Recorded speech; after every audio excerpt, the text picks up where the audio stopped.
Manish recording studio Halsi.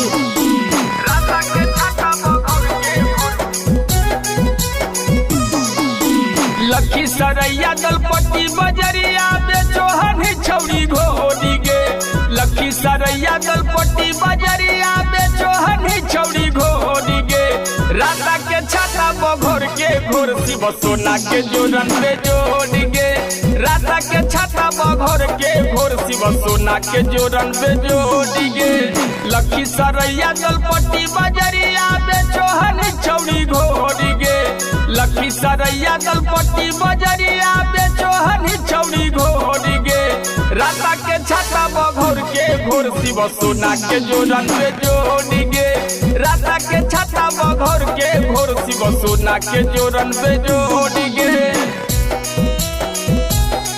Shiv सोना के जोरन पे जोड़ गे।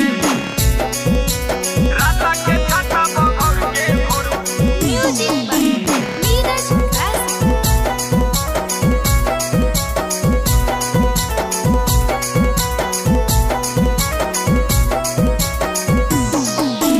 गेने तो रामगढ़ गेने तो बिल्लो से बड़म करा दे मारी गे। देखी के तोरा से पूरा के छौड़ा मांगो हो जोरन उधारी गे। गेने तो रामगढ़ गेने तो बिल्लो से बड़म करा दे मारी गे। देखी के तोरा से पूरा के छौड़ा मांगो हो जोरन उधारी गे। हे गे दे दे देखी के तोहरा बुढ़बो जवन का करो हो सब सोड़ी गे। देखी के तोहरा बुढ़बो जवन का करो हो तोरा सोड़ी गे। राता के छाता बघोर के घोर शिव सोना के जोरन पे जोड़ गे। राता के छाता बघोर के घोर शिव सोना के जोरन पे जोड़ गे।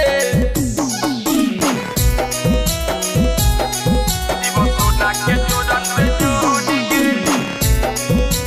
राता के छाता बघोर के घोर म्यूजिक बाय नीरज क्लासिक।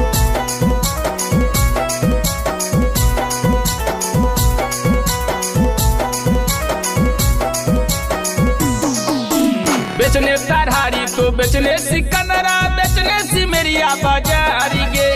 आधा के कलसी घुमा के लेनी हलसी मनवा में कहीं बिचारी गे।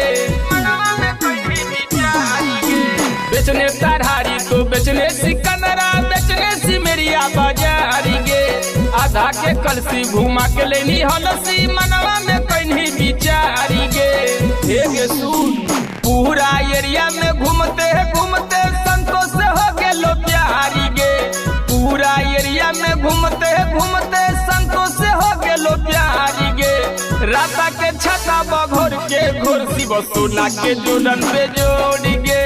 राता के छाता बघोर के घोर शिव सोना के जोरन पे जोड़ गे।